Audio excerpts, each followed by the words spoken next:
Hi hello welcome to post 16. నేను మీ మురళీరావు. మనం చాలా వీడియోలు చూస్తూ ఉంటాం. చాలా పొలిటికల్ న్యూస్లు వింటూ ఉంటాం. కానీ ఆడవారిలో ధైర్యం ఉండదు, ఆడవారిలో బలం ఉండదు, ఆడవారు కొన్ని పనులకు మాత్రం పరిమితం అని కొంతమంది చెప్తూ ఉంటారు.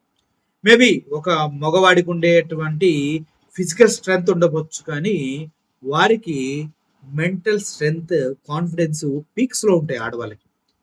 ఏది కరెక్ట్ ఏది రాంగ్ అని జడ్జిమెంట్ చేయగలిగే నాలెడ్జ్ కూడా లేడీస్ కి చాలా కరెక్ట్ గా ఉంటది.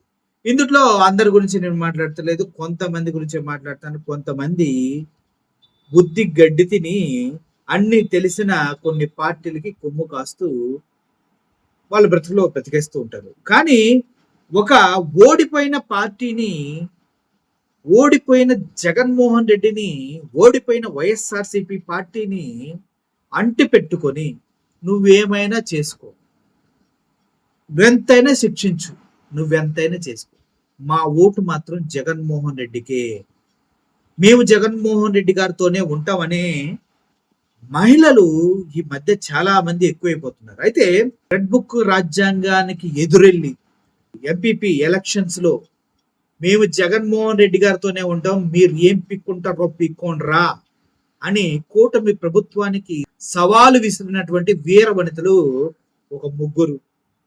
వీరి గురించి నేను చెప్పాలంటే గర్వంగా ఉంది. ఎందుకంటే ఒకరిని సృజన అనే ఒక అమ్మాయి హైదరాబాద్ లో పనిచేస్తూ ఉంటుంది. కానీ అక్కడ నుంచి ఓటు వేయడానికి వస్తుంటే బస్సులోనే కిడ్నాప్ చేసి ఒక డార్క్ ప్లేస్ లో దాచిపెట్టి, ఎవరు కిడ్నాప్ చేశారు, ఎక్కడ దాచారో తెలియకుండా కరెక్ట్ గా ఓట్లు వేసే టయానికి తీసుకెళ్లి కూటమికి మద్దతు ఇవ్వాలని ఆ అమ్మాయికి చెప్తే, ఆ అమ్మాయి వైఎస్ఆర్సిపికి మద్దతు ఇస్తుంటే ఒక 75 సంవత్సరాలు ఉన్నటువంటి బుద్ధి లేని హీనుడు ఆ అమ్మాయి బట్టలు లాగుతూ ఉంటే చెయ్యి పట్టుకొని బలవంతం చేస్తూ ఉన్నా కూడా తను తోచేసి వెళ్ళి వైఎస్ఆర్సిపి ప్రతిపాదించిన వ్యక్తికి ఓటు వేయటం జరిగింది. ఎంత ధైర్యం కావాలి! కిడ్నాప్ చేశారు, తీసుకొచ్చారు, దాచేశారు, చివరికి అధికారుల ముందు కూడా అమ్మాయి పైన దాడి చేయడానికి ప్రయత్నించారు. అయినా కూడా తను వైఎస్ఆర్సిపికి ఓటేసింది. ఎందుకంటే బయటకు వచ్చి మాట్లాడుతూ చెప్పింది, నేను జగన్మోహన్ రెడ్డి గారు పేరు చెప్పుకొని గెలిచాను, జగన్మోహన్ రెడ్డి గారిని నాకు ఇష్టం, ఆయనకే ఓటేస్తాను. అమ్మాయి పేరు సృజన, ఆ పింక్ డ్రెస్ లో ఉన్న అమ్మాయి. అదేవిధంగా ఇంకొక అమ్మాయి జగనన్న ఫోటోతో గెలిచామన్న నాగేంద్రమ్మ. ఇలా ఈవిడ కూడా ఎంతో ప్రలోభ పెట్టి జాబులు తీసేస్తామని బెదిరించి, మీ హస్బెండ్ నచ్చేస్తామని బెదిరించి, ఇచ్చేస్తామని బెదిరించినా కూడా ఏమైనా చేసుకోండి అంటూ ఆవిడ వెళ్ళి వైఎస్ఆర్సిపికి ఓటేసి అటు నుంచి అటు వాళ్ళ భర్తకు కూడా చెప్పకుండా పుట్టింటికి వెళ్ళినటువంటి వనిత ఒకవైపు. ఇంకా ప్రాణమైన ఇస్తా చేయడానికి వస్తుంది పెద్ద ఆవిడ.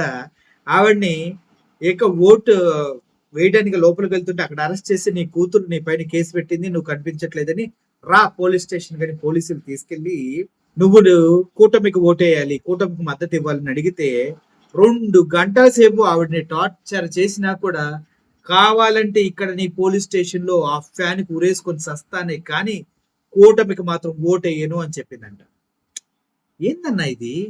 జగన్మోహన్ రెడ్డి అధికారంలో లేరు, మిమ్మల్ని తాట తీస్తారు, మీరేమో ఇప్పుడు కూటమిని ఎదురొడ్డి ఎగిరెగిరి తన్నారు కూటమి వాళ్ళని, నాయకుల్ని, చివరికి కూటమికి తొత్తుగా పనిచేస్తున్నటువంటి పోలీసు వ్యవస్థను కూడా దారుణాతి దారుణంగా మీరు ట్రోల్ చేసే విధానికి తీసుకెళ్లారు. సో ఇప్పుడు మరి మిమ్మల్ని ఊళ్ళల్లో ఏం చేస్తారు అని భయం లేదా? ఎందుకంటే పెద్ద వాళ్ళే వణికిపోయి వైఎస్ఆర్సిపి పార్టీ నుంచి సిగ్గు లేకుండా అధికారం అనుభవించి ఇప్పుడు కూటమిలోకి వెళ్ళి కూటమి పక్కన చేరి కుక్కల్లా బ్రతుకుతూ ఉన్నారు పెద్ద నాయకులు. కానీ గర్జించే సింహాల్లాగా, అదే ఆడసింహాల్లాగా, లైనస్ లాగా మీరు ఇంత ఎదురు తిరిగి జగన్మోహన్ రెడ్డి పక్షాన్ని నిలిచారంటే మీ ధైర్యానికి మాత్రం హ్యాట్సప్ చెప్పాల్సింది. సో ఓవరాల్ గా ఈ ముగ్గురు వీర వనితల్ని నిజం చెప్పాలంటే ఎంతో మందికి స్ఫూర్తినిచ్చారు. రాబోయే రోజుల్లో మరికొంతమంది మహిళలు వీరత్వాన్ని చూపించడానికి మార్గదర్శకాలుగా నిలిచారు. దీనికి జగన్మోహన్ రెడ్డి గారు ఎంతో రుణపడి ఉండాలి ఈ ముగ్గురు మహిళలకి. అంతేకాదు ఓవరాల్ గా మండల స్థాయిలో జరిగినటువంటి అన్ని ఎన్నికల్లో అన్ని ప్రాంతాల్లో అత్యధిక సీట్లు కైవసం చేసుకున్నటువంటి వైఎస్ఆర్సీపీ పార్టీకి లో క్యాడర్ యొక్క విశ్వసనీయత ఎంత ఉందో అని తెలియాలి. కార్యకర్తలు ఎంత స్ట్రాంగ్ ఉన్నారో తెలియాలి. నీ పక్కనున్న నాయకుడు నీకు వెన్నుపోటు పొడిచి పక్క పార్టీలోకి వెళ్ళి రాజీనామాలు చేసి పక్కనోడితో చేరి నీ పైన కుట్రలు చేయొచ్చేమో, కానీ కార్యకర్త ఎప్పుడు జగన్మోహన్ రెడ్డిని వీడలేదు. ఆయన పక్కనే నడిచాడు. ఆయన ఓడినా గెలిచినా మహేష్ తమ్ముడు ఒక వీడియో ఉంటది. ఆ పొద్దు అధికారం ఉందని నీ పక్కన నడవలేదన్నా, ఈ పొద్దు అధికారం లేదని నిన్ను వదిలిపెట్టేది లేదు. ఎగసి పడుతున్న ఈ అలల సాక్షిగా చెప్తున్నా, ఈ ప్రాణం ఉన్నంత వరకు నీతోనే అని మహేష్ మాట్లాడుతాడు. ఆ మాటలు కరెక్ట్ గా ఈ వీర వనితలకు బాగా సెట్ అవుతాయి. వైఎస్ఆర్సీపీ కార్యకర్తలకు బాగా సెట్ అవుతాయి.